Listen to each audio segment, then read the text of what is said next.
오늘 말씀은 로마서 2장 1절에서 16절까지의 말씀입니다.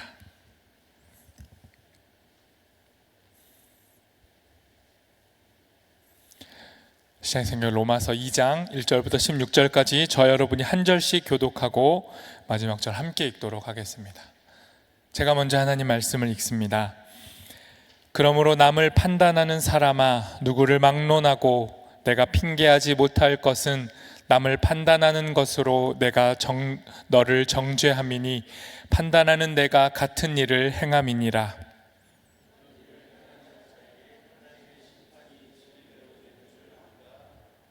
이런 일을 행하는 자를 판단하고도 같은 일을 행하는 사람아, 내가 하나님의 심판을 피할 줄로 생각하느냐?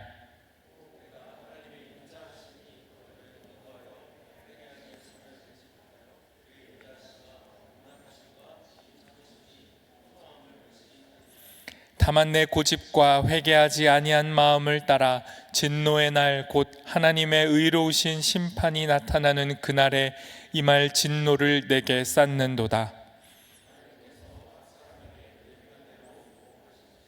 참고 선을 행하여 영광과 존귀와 썩지 아니함을 구하는 자에게는 영생으로 하시고,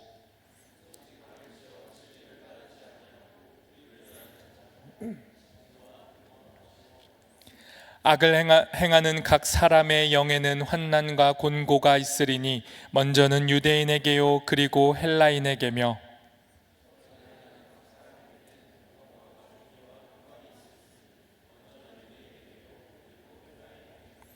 이는 하나님께서 외모로 사람을 취하지 아니하심이라.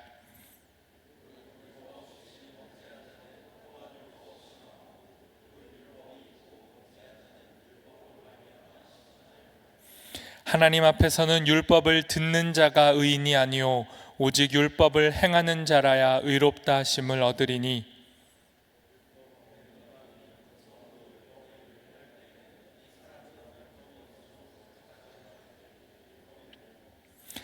이런 이들은 그 양심이 증거가 되어 그 생각들이 서로 혹은 고발하며 혹은 변명하여 그 마음에 새긴 율법의 행위를 나타내느니라.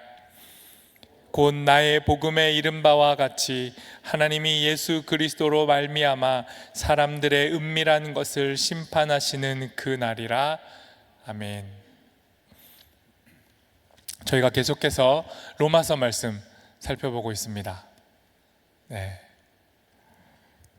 우리를 살게 하는 복음이 하나님의 복음이다 라는 이야기를 시작으로 모든 진노에서 우리를 건져내시는 능력도 하나님의 능력인 복음이다, 여기까지 우리가 살펴봤습니다. 잘 따라오고 계시나요? 제가 지난주에는 그 새내기들 만나가지고 잘 따라오는지 확인을 했는데 굉장히 저조하더라고요. 길어요, 어려워요, 여러 얘기가 나왔습니다. 그래서 반복하고 또 반복해서 끝까지 그래도 가겠다라고 했는데, 여러분, 오늘은 하나님의 복음, 하나님의 능력, 그리고 하나님의 진노를 넘어서서 하나님의 심판이라고 하는 이 복음의 한 측면을 살펴보고자 합니다. 복음과 심판, 여러분 안에서는 이 두 가지가 잘 연결되시나요? 복음, 심판. 흔히 우리는 복음을 통해 심판은 생략된다, 심판은 삭제되는 것이다 라고 이해하기도 합니다. 그러나 기독교의 신앙은 분명히 심판을 고백해요. 심판을 믿어요. 그래서 우리가 예배를 시작하면서 함께 고백한 사도신경에 어떤 고백이 담겨 있습니까? 아주 오래된 기독교 신앙의 정수들을 모아놓은 고백문이 사도신경인데, 그 고백 안에는 이런 고백이 담겨져 있어요.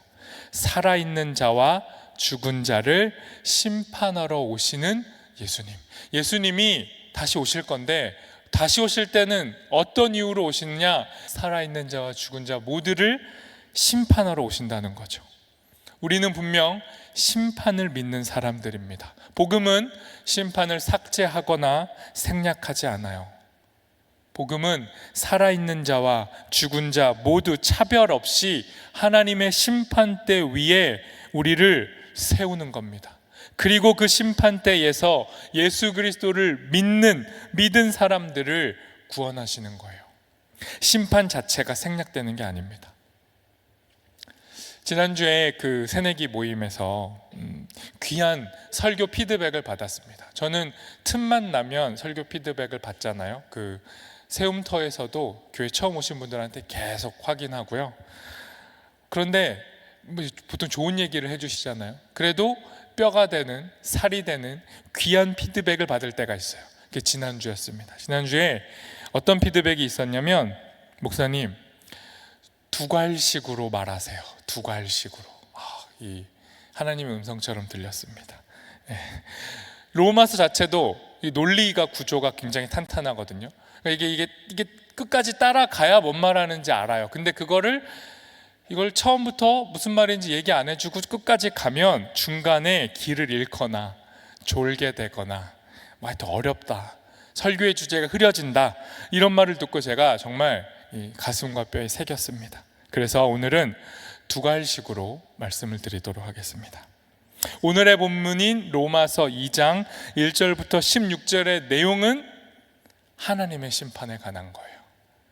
분명하게 두괄식으로 말씀드렸습니다. 하나님의 심판.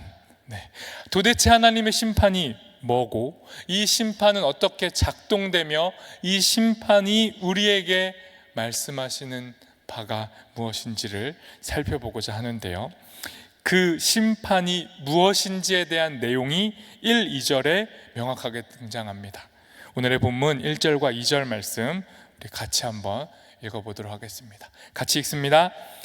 그러므로 남을 판단하는 사람아, 누구를 막론하고 내가 핑계하지 못할 것은 남을 판단하는 것으로 내가 너를 정죄함이니 판단하는 내가 같은 일을 행함이니라. 이런 일을 행하는 자에게 하나님의 심판이 진리대로 되는 줄 우리가 아노라. 세 번역으로 한 번 더 읽어보고, 지금 방금 읽은 건요, 이 심판이란 구절이 많이 등장하지 않는 것처럼 보이는데 세 번역으로 바꿔 읽으면 온통 심판에 관한 이야기입니다. 다시 한번 읽어보겠습니다. 그러므로 남을 심판하는 사람이여, 그대가 누구이든지 죄가 없다고 변명할 수 없습니다. 그대는 남을 심판하는 일로 결국 자기를 정죄하는 셈입니다. 남을 심판하는 그대도 똑같은 일을 하고 있기 때문입니다. 하나님의 심판이 이런 일을 하는 사람들에게 공정하게 내린다는 것을 우리는 압니다. 남을 판단하는 사람, 그 사람이 곧 남을 심판하는 사람이라는 거예요. 그리고 남을 심판하는 사람에게 심판이 임하는 겁니다. 율법을 가지고 타인을 향한 정죄의 도구, 심판의 도구로 사용하라고 하나님이 율법 혹은 성경을 주신 게 아니라는 거죠. 하나님을 사랑하고 이웃을 사랑하는 길이 무엇인지를 열어 보여주신 선물이 율법이고 성경인데, 우리는, 그리고 많은 사람들은 이 율법을 오용하는 겁니다. 율법을 자기 자신과 타인과 하나님까지도 죽이는, 하나님까지도 심판해버리는 불의한 도구로 사용해 왔어요. 지난주에 우리가 함께 살펴보지 않았습니까? 사람들이 어떤 짓을 행해 왔다고요? 두 가지, 불경과 불의. 하나님과의 관계에서도 악을 행했고 사람과 사람 사이에서도 악을 행했고, 그래서 지난주의 본문은 이 불경과 불의한 삶의 목록들을 우리에게 보여주면서 서로 비방하고 시기하고 수군수군하고 악을 도모하고 무정하고 무자비한 그들을 하나님이 심판하신다, 그들에게 진노하신다라고 말씀했어요. 그런데 성경이 지금 뭐라고 말합니까? 사람들이 사용한 그 심판, 사람들이 서로가 서로를 향해서 무자비하고 무정하게 사용했던 그 심판이 결국 우리를 심판한다는 거예요. 타인을 향한 정죄 때문에 똑같이 우리도 심판받게 된다, 판단받게 된다라고 말씀하는 겁니다. 우리는 이토록 서로에게 불의해요. 우리는 서로에게 그리고 하나님께 불경합니다. 그런데 하나님만은 우리에게 신실하신 분이에요. 우리는 서로가 서로에게 약속을 어겨요. 그걸 지난주에 배약하다 이런 단어로 살펴봤잖아요. 우리는 서로가 서로에게 불의하고 신실하지 않고 하나님께 신실하지 않은데 하나님만은 우리에게 신실해요. 하나님은 우리에게 약속을 지켜요. 그리고 그 약속의 성취가 뭐였습니까? 예수 그리스도의 죽음과 부활이었어요. 이 복음을 하나님은 이뤄내시는 분이에요. 그래서 이 로마서를 기록한 바울이 뭐라고 외치는 겁니까? 사람들에게 보라, 봐봐, 하나님은 약속을 지킨다. 아브라함과 처음으로 맺으셨던 그 약속, 내가 너희의 하나님이 되겠다, 너희는 나의 백성이 되리라. 복하고는 거리가 너무도 먼 자들을 모으셔가지고 너희를 복으로 만들겠다 약속해 주셨단 말이에요. 그런데 이 약속을 누가 이뤘다고요? 하나님이 친히 이뤘다고요. 하나님이 우리와 약속하시고 그 약속도 하나님이 이루셨어요.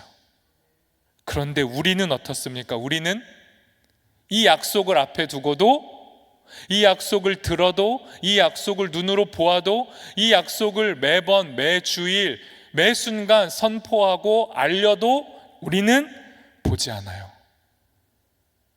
성경이 그걸 뭐라고 말합니까? 보아도 보지 못하는 자들, 듣고 있지만 듣지 않고 있는 자들, 도무지 깨닫지 못하는 우리, 선이 아니라 악을 반복하며 악 속에서 살고 있는 우리에게 하나님이 어떻게 하셨다고요? 신실하셨다고요. 하나님이 우리에게 오셨어요. 그리고 죽음을 이기셨어요. 이게 복음입니다. 하나님의 신실함과 우리의 불의함, 우리의 배약, 우리의 불신, 우리의 불신실함이 부딪힌단 말이에요. 그런 자리에서 심판이 임하는 겁니다. 하나님은 여전히 변함없이 약속을 지키고 계시는데 우리가 변함없이 그 약속을 어기고 있다면 심판이 임한다는 거예요. 이게 오늘 본문이 우리에게 말씀하고 있는 내용인 겁니다. 하나님의 심판이 우리에게 임한다. 복음은 모두를 위한 복음이라고 했습니다. 복음은 모두를 살리는 하나님의 능력이라고 했어요. 그럼 심판은 뭡니까? 심판은 모두에게 차별 없이 임하는 하나님의 진노예요. 모두에게 공평한 하나님의 심판, 이게 하나님의 심판의 내용입니다. 그러면서도 사람들은요, 이 심판을 피할 수 있다고 생각했어요. 이 로마서가 배경으로 삼고 있는 유대인들, 그들은 자기들은 이 심판을 벗어날 수 있다고 생각했어요. 그게 3절에 나옵니다. 3절 말씀 우리 세 번역으로 읽어보겠습니다. 같이 읽습니다. 이런 일을 하는 사람들을 심판하면서 스스로 그런 일을 하는 사람이여, 그대는 하나님의 심판을 피할 수 있을 줄로 생각합니까? 바울이 지금 어떤 논법을 쓰냐면요, 바울 시대에 아주 유행했던 대화의 방식, 철학적 수사의 기술을 가져온 거예요. 그게 뭐냐면 실제 존재하지 않는 당장 내 앞에 있는 청중이 아니라 임의의 청중을 상정하고 대화를 하는 겁니다. 바울이 지금 그렇게 하는 거예요. 바울이 대놓고 로마 교인들에게 뭐라고 하고 있는 게 아니라 임의의 대상들에게 말하는 겁니다. 유대인과 이방인으로 세계를 분리해서 바라보고 있던 그 당시 사람들, 대부분의 사람들은 유대인과 이방인으로 세계를 분리하고 있었어요. 유대인의 기준으로. 그리고 바울 당시에 예수님을 만나기 전에 바울을 포함한 모든 유대인들은 선민, 우리는 선택받은 백성이다, 선택받은 민족이다라는 자의식과 율법이라는 이 율법 조항을 근거로 굉장히 차별적인 생각에 빠져 있었어요. 그 차별적인 생각이 뭐냐면 유대인은 선택받았고 율법도 가지고 있으니까 심판을 받지 않는다. 그러면 심판은 누구에게 임하냐? 선택받지 않았고 율법도 모르는 이방인들이 심판의 대상이다. 그러니까 하나님의 분노와 심판은 이방인들을 향한 거지 우리를 향한 게 아니다 라고 생각한 거예요. 그런데 바울이 뭐라고 하는 겁니까? 아니야, 전혀 그렇지 않아. 너희 유대인들, 선민이며 율법을 가지고 있다라고 하는 너희들에게도 심판은 동일하게 임해. 율법을 가진 자들에게는 율법이 심판의 도구가 될 거고, 율법이 없는 자들에게는 율법 없는 상태의 양심, 저마다의 양심이 그들을 심판의 자리로 이끌어 갈 거야. 누구도 예외 없이 심판은 피할 수 없다. 이게 바울의 정확한 설명인 겁니다. 이걸 예수 믿는 우리에게로 가져와 보면 어때요? 예수님을 믿는 우리도 유대인들이 가지고 있었던 선민, 그리고 율법, 자기 방패와 자기의 무기로 삼고 있었던 이 유대인들의 오류와 함정에 우리도 빠질 수 있어요. 이런 거죠. 우리는 예수님을 믿으니까 심판을 피할 수 있다고 생각하는 거죠. 예수님을 내가 믿으니 나는 구원받는다는 생각, 구원의 주도권을 내가 갖고 있는 생각, 이 모든 게 다 여전히 자기중심적인 우리의 민낯을 보여주는 거예요. 내가 믿는다라는 걸 무기 삼는 거예요. 그게 선민이고 율법이죠. 내가 믿으니까 나는 믿고 있다라는 그 생각을 믿는 것, 그걸 믿음이라고 생각해요. 진짜 믿음이 무엇인지를 고민하거나 진짜 믿음대로 사는 게 아니라 내가 믿는다는 그 관념 덩어리의 생각을 믿으면 구원받고 심판받지 않는다고 여겨버려요. 그게 착각이라는 겁니다. 우리는 예수님의 죽음과 부활이 보여주는 하나님 능력을 믿는 거예요. 내가 믿습니다, 내가 잘 믿습니다를 믿는 게 아니라 하나님의 능력을 믿는 거예요. 유대인들이 오해하고 착각하고 놓쳐버렸던 그 선택과 율법, 우리가 오용하고 있는 하나님의 뜻, 그 안에 본래 담겨 있었던 뜻이 있어요. 율법, 선민, 믿음이 가지고 있는 본래의 뜻, 그건 아무것도 아니었던 존재들을 하나님이 선택하시고 하나님이 건져내 주셨고 하나님이 율법을 주셨으니 그 율법을 통해 하나님이 누구인지를 보라는 거예요. 그리고 그 하나님을 다른 이들에게 전달하라고 선택과 율법을 주신 거죠. 동일하게 우리는 예수님의 죽음과 부활이라는 복음으로 살아났단 말이에요. 정말 복음으로 우리가 살아났다면 하나님 우리를 살려주신 이유는 뭡니까? 이 복음으로 이 심판에서 우리를 구원해 주신 이 하나님의 덕을, 하나님의 은혜를 전달하라는 거예요. 그걸 베드로전서 2장 9절이 너무 선명하게 이야기합니다. 율법, 선민, 복음, 그것이 가지고 있는 진짜 의미, 베드로전서 2장 9절로 읽어보도록 하겠습니다. 같이 읽습니다. 그러나 너희는 택하신 족속이요 왕같은 제사장들이요 거룩한 나라요 그의 소유가 된 백성이니 이는 너희를 어두운 데서 불러내어 그의 기이한 빛에 들어가게 하신 이의 아름다운 덕을 선포하게 하려 하심이라. 왜 선택하셨고 왜 율법을 주셨다고요? 왜 우리를 예수 그리스도 이름으로 구원하셨다고요? 그 덕, 하나님의 구원의 덕을 선포하라고. 여전히 죽음에 놓여있는 이들에게 생명의 길이 있음을 전달하라고. 삶의 의미가 담긴 게 무엇인지를 증언하라고 그 사명을 우리에게 주신 거예요.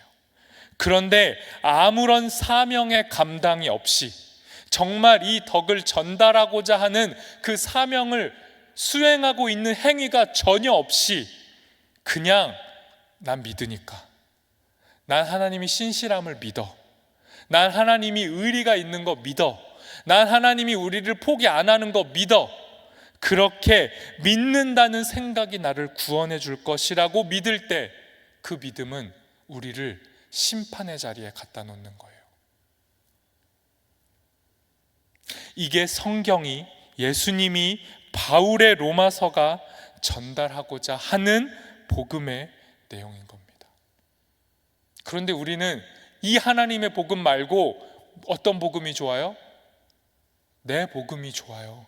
내가 만들고 내가 각색해서 내가 편집하고 내가 짜집기 해놓은 그 요약물, 그게 좋은 거예요. 그 요약물이 뭡니까? 예수 믿으면 심판 안 받는다. 예수 믿으면 천국 간다. 이게 우리가 요약하고 압축하고 중간에 내용 다 떼버리고 만들어내고 각색해 놓은 우리 복음이죠. 그 복음은 우리를 심판의 자리에 놓을 거예요.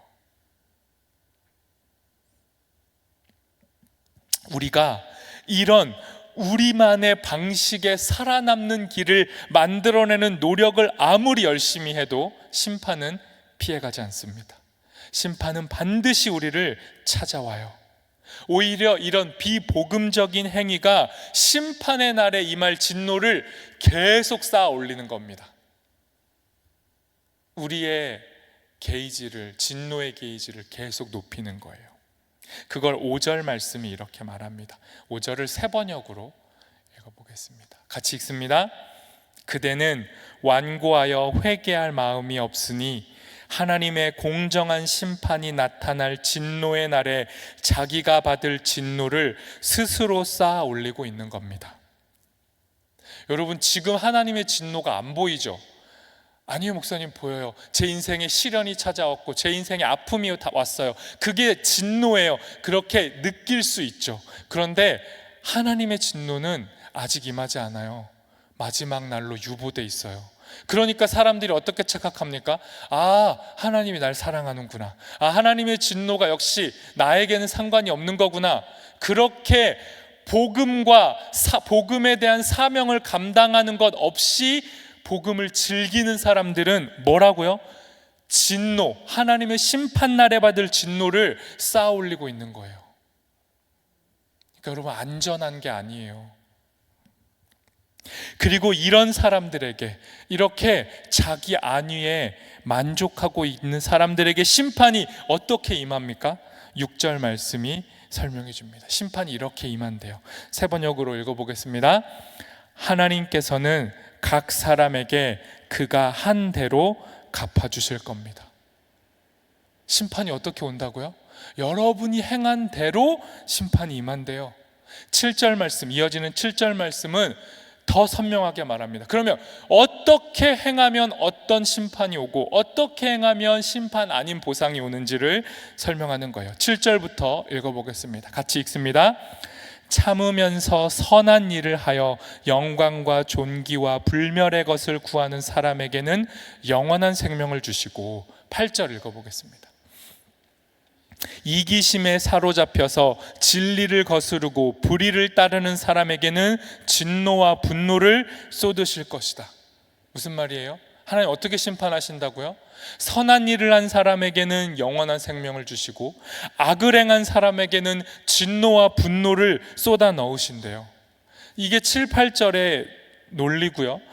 9절과 10절은 이 7, 8절을 그대로 반복한 거예요. 그렇게 7, 8, 9, 10절 이 4절을 공통으로 묶어보면 11절 말씀이 되는데 11절 말씀도 함께 읽어보겠습니다. 같이 읽습니다. 하나님께서는 사람을 차별함 없이 대하시기 때문입니다. 선을 행하는 사람, 악을 행하는 사람, 각각 그 사람이 행한 대로 차별 없이 심판하시겠대요. 그리고 이어지는 12절부터 15절은요, 하나님의 심판이 정말 어떻게 차별이 없는지를 보여줘요. 율법을 알고 있는 사람에게는 율법으로 심판, 율법을 모르는 사람들에게는 율법을 모르는 그들의 상태로 심판. 그걸 12절, 14절, 15절이 잘 드러내는데 12절부터 읽어보도록 하겠습니다. 12절 말씀 세 번역으로 읽어보겠습니다. 율법을 모르고 범죄한 사람은 율법과 상관없이 망할 것이요, 율법을 알고 범죄한 사람은 율법을 따라 심판을 받을 겁니다. 14, 15절도 읽어보겠습니다. 같이 읽습니다. 율법을 가지지 않은 이방 사람이 사람의 본성을 따라 율법이 명령하는 바를 행하면 그들은 율법을 가지고 있지 않아도 자기 자신이 자기에게 율법입니다. 그런 사람은 율법이 요구하는 일이 자기 마음에 적혀 있음을 드러내 보입니다. 그들의 양심도 이 사실을 증언합니다. 그들의 생각들이 서로 고발하기도 하고 변호하기도 합니다. 이해되세요? 심판이 어떻게 이루어진다고요? 맞춤식으로 이루어진다고요. 예외 없이 모든 사람에게. 그 근거는요, 자기 행위, 행한 대로 심판받는데요. 여러분, 지금까지 쭉 읽은 이 구절들을 읽고 들으셨는데 여러분 마음이 어때요? 아무도 핑계할 수 없다, 예외 없이 모두가 자기가 행한 대로 심판받는다, 이 말씀 어떻게 들려요? 복음으로 들립니까? 기독교 신앙으로 들려요? 아니면 조금 이상한데 이렇게 들려요? 13절 말씀 읽어보도록 하겠습니다. 13절 말씀 읽고 다시 한번 느껴보십시오. 같이 읽습니다. 시작. 하나님 앞에서는 율법을 듣는 자가 의인이 아니요 오직 율법을 행하는 자라야 의롭다 하심을 얻으리니. 여러분, 이거 저랑 좀 교감을 해주셔야 돼요. 지금 13절 읽으셨잖아요. 어떻게 받아들여져요? 13절. 지난주까지 복음은 뭐라고 했습니까? 모든 믿는 자를 의롭게 하는 하나님의 능력이라고 했어요. 모든 믿는 자를 의롭게 하는 능력. 그런데 방금 구절은 뭐래요? 율법을 행하는 자라야 의로워진다라고 말하잖아요. 이거 어떻게 연결시켜요? 저는 오늘 설교 준비하면서 되게 힘들었거든요. 이 구절 때문에. 이 복음과 심판이 이게 연결이 안 돼가지고 잘. 근데 여러분은 설교 시간을 통해 이 본문을 받아들이니까 이게 문제인지 안 와닿으실 수도 있는데 따라와 보십시오. 이거 문제 아닙니까? 믿음으로 의롭게 된다는 것과 율법을 행할 때 의롭게 된다는 이 두 가지를 어떻게 연결하죠? 그 힌트가 이 문제의 발단이 된 6절에 담겨 있어요. 6절 말씀 다시 읽어보겠습니다. 6절 같이 읽습니다. 하나님께서는 각 사람에게 그가 한 대로 갚아주실 겁니다. 이걸 시작으로 논리가 꼬인 거예요. 행한 대로 심판한다니까 그때부터 부담스럽잖아요. 근데 이게 어떻게 된 건지 알려면 저 6절 9절은요 인용구예요. 바울이 구약을 인용한 겁니다. 그냥 바울이 자기 생각을 말한 게 아니라 시편 62편을 인용해서 행한 대로 심판받는 게 무슨 의미인지를 드러내고 있는 거예요. 시편 62편은 여러분이 아시는 정말 유명한 시편입니다. 나의 영혼이 잠잠히 하나님만 바라며 나의 구원이 그에게서 나오는도다. 찬양으로도 있는 시편, 이 시편을 인용한 거예요. 그런데 이 시에 두 가지 부류의 사람들이 나와요. 바꿔 말하면 두 가지 형태의 행함을 가지고 있는 사람들이 나와요. 첫 번째 사람들은 어떤 사람들이냐면 왕을 죽이고 싶어하는 사람들, 반역하고 저주하고 거짓을 일삼고 비방하면서 왕의 힘을 빼앗아서 자기들이 살려고 하는 사람들, 죽음을 통해 자기들이 살려는 죽음의 길을 걸어가는 사람들이 첫 번째 부류고요. 두 번째 부류는 뭐냐면 이들의 이 공격에 압도당하고 있으면서 정말 죽을 위기에 놓여 있으면서도 안가품하거나 나도 널 죽여버리겠다 하고 힘과 힘으로 싸우지 않고 하나님을 바라보는 사람, 죽음에서 살 길이 하나님께 있음을 기억하고 하나님을 바라본 사람, 두 부류로 나뉘어져요. 애써 죽이려고 죽음의 길을 가는 사람과 생명의 길은 하나님께만 있다고 인정하는 사람, 두 부류. 그 두 부류를 놓고 뭐라고 말하는 겁니까? 행한 대로 갚아주겠다. 어떻게든 남을 죽여서 살려고 하는 너희는 죽음으로 갚아줄 거고, 죽음의 위기 속에서도 하나님만이 구원이심을 인정하는 너희에게는 진실로 생명을 주겠다. 이게 하나님의 심판 방식이라고요. 우리가 생각하는 착하게 살면 구원받고 나쁜 짓 하면 지옥에 간다는 그런 이야기가 아니라,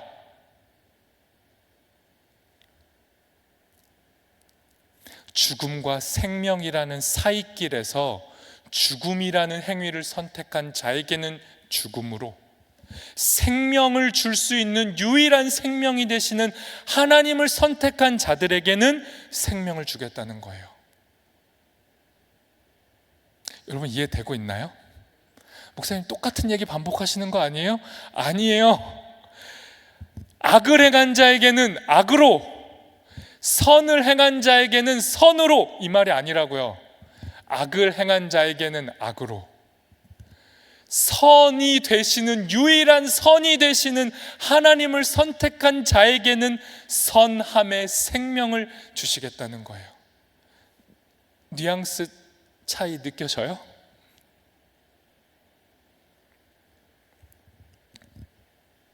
우리는요, 행한 대로, 선택한 대로 심판받습니다.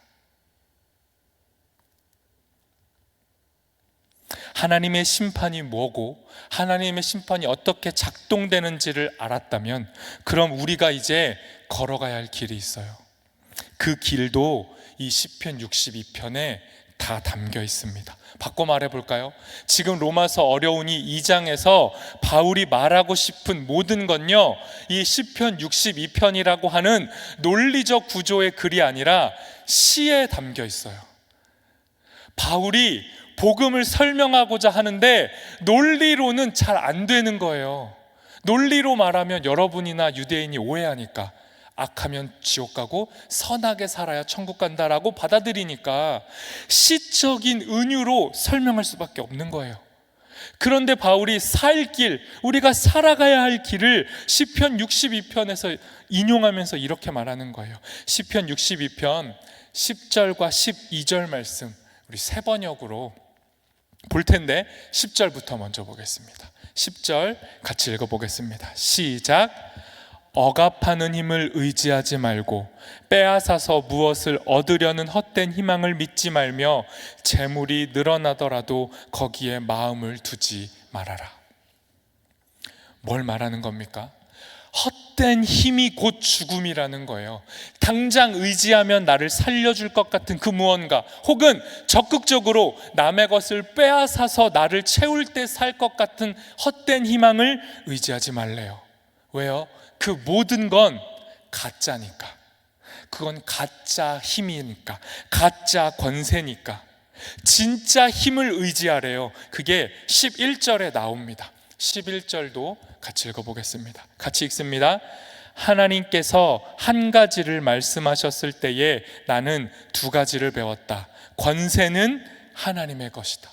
시인 바울과 같이 복음이 무엇인지를 먼저 알았던 그 사람이 고백하는 거예요. 하나님께 배운 게 있는데 그게 뭐냐면 진짜 힘은 하나님께 있어. 나를 정말 살릴 힘은 하나님께 있어. 나를 죽일 것 같은 죽음도 실제로는 허상이야. 그 죽음이 나를 지배하지 못해. 진짜 힘이 하나님께 있음을 깨달은 사람은 어떻게 되는 거예요? 하나님 의지하죠. 그 사람에게 하나님의 구원이 임해요. 그래서 시편 62편은 요 압축해서 이렇게 노래하는 거예요. 하나님만 나의 구원이십니다. 하나님만 내 반석이십니다. 나는 잠잠히 하나님만 바라보겠습니다. 이게 선을 행하는, 하나님을 선택한 사람의 삶의 태도예요. 하나님만 바라보는 거. 마지막 12절도 읽어보겠습니다. 같이 읽습니다. 시작. 한결같은 사랑도 주님의 것이라는 사실을 주님께서는 각 사람에게 그가 행한 대로 갚아주십니다. 그가 행한 대로 심판하신다라는 말의 의미가 이거라고요. 한결같은 사랑, 약속을 지켜내시는 그 하나님의 사랑만이 권능이고 권세고 생명이라는 걸 믿는 거예요. 그래서 그 하나님을 기다리는 것, 그 하나님을 의지하는 행위가 선한 행위고, 여전히 내 힘으로 살아가려는 그 방식이 죽음의 행함이에요. 행한 대로 갚아주실 겁니다. 하나님의 생명을 기다리는 자에게는 하나님의 생명으로 갚아주실 거예요. 이걸 믿으세요. 오늘의 말씀의 결론 16절 같이 읽어보겠습니다. 같이 읽습니다. 시작. 이런 일은 내가 전하는 복음대로 하나님께서 그리스도를 내세우셔서 사람들이 감추고 있는 비밀들을 심판하실 그날에 드러날 겁니다. 예수의 죽음과 부활은 지금 내가 믿어서, 그 관념을 믿어서 천국 가는 티켓이 아니라, 내 삶과 아무 상관없이 내 삶 따로, 믿음 따로, 하지만 믿음이 있으면 구원받는다라는 그 헛된 관념이 복음이 아니라, 예수의 죽음과 부활이 실제 우리의 죽음의 자리를 엎었다고요. 우리를 생명의 자리로 옮기신다고요. 그분을 의지하고 그분을 따라 살 때 우리는 그 선택대로 심판에서 구원이라는 선물을 받는 거예요. 여러분 기억하십시오. 하나님의 심판은 피해지지 않아요. 그 심판 앞에 어떤 행위로 서실 겁니까? 여전히 내 능력으로 서는 쪽, 나의 무능함을 인정하고 그분의 능력을 인정하는 쪽, 두 쪽 중에 하나를 선택하는 겁니다. 그리고 우리가 하나님을 선택하기를 누가 애타게 기다리냐면 하나님이 기다려요. 그래서 그 하나님의 기다림과 그 하나님의 고집, 알아듣지 못하고, 듣기는 들어도 듣지 않고, 보기는 보아도 보지 못하고, 매번 같은 복음을 들어도 받지 않는 우리를 향해 하나님은 끝까지 기다리고 또 말씀하세요. 이 하나님의 고집과 우리의 고집이 부딪힐 겁니다. 어떤 고집이 이길 것인지 여러분의 삶으로 경험해 보세요. 그리고 그 복음을 가지고 하나님의 심판의 의미를 깨닫고 그 심판이 어떻게 주어지는지, 그리고 그 심판을 어떻게 이기는지를, 그 복음을 우리의 삶으로 경험하고 누리고 그 복음으로 끝까지 살아가는 우리 모두가 되기를 소망합니다. 이 시간 말씀을 기억하며 우리 잠시 기도하도록 하겠습니다.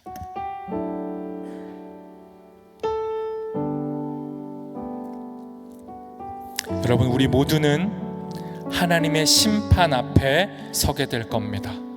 여러분, 우리 모두는 하나님의 심판 앞에 놓이게 될 겁니다. 이 하나님의 심판이 우리에게 뭘 말씀하는 겁니까? 우리 모두가 하나님에게서 너무 멀리 멀어졌다는 걸 말하는 겁니다. 우리 스스로는 돌이킬 방법이 없다는 걸 말하는 겁니다. 우리의 힘으로는 하나님을 선택할 수조차 없고, 우리의 능력으로는 하나님께 향해 나아갈 수도 없다는 것, 완전한 우리의 무능을 심판이 말씀하는 거예요. 이런 절망적인 상황 속에 하나님이 선택한 방법은 알아듣지 못하는 우리에게 하나님이 자리에서 일어나셔서 우리에게 다가온 겁니다.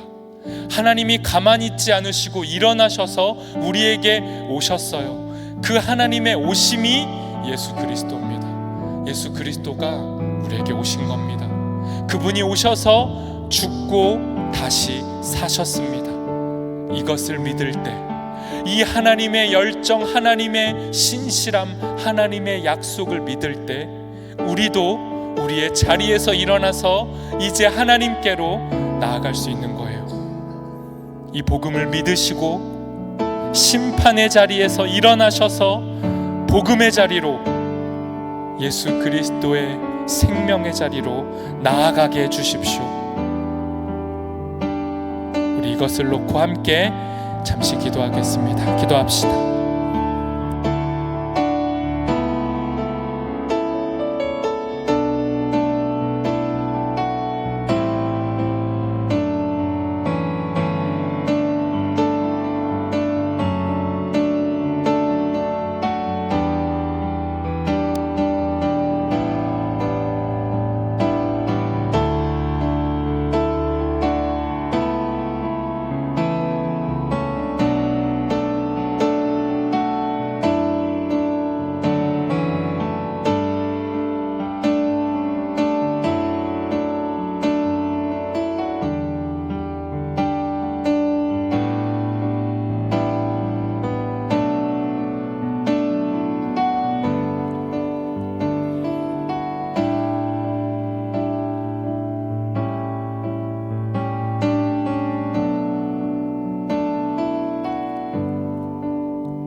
하나님, 오늘도 우리에게 말씀해 주셔서 감사합니다. 하나님이 우리를 선택해 주셨다는 것, 하나님이 우리를 찾아오셨다는 것, 하나님이 우리를 건져내신다는 것, 하나님, 이 복음을 듣고 이 복음을 맛보아 알면서도 이 복음을 가지고 또 다른 누군가를 심판하거나 또 다른 누군가를 저주하거나 또 다른 누군가를 판단하는 악함이 우리 안에 있다면 하나님, 그 악함에서 벗어나게 해주십시오. 우리를 선택하고 우리를 건져내신 그 하나님의 본뜻을 바르게 깨닫고 예수 그리스도의 복음을 가지고 여전히 심판의 길로 걸어가고 있는 이들에게 하나님의 복음을, 생명의 복음을 바르게 전달하는 우리 모두가 될 수 있도록 인도하여 주옵소서. 복음으로 우리를 살려 주옵소서. 예수님의 이름으로 기도합니다. 아멘.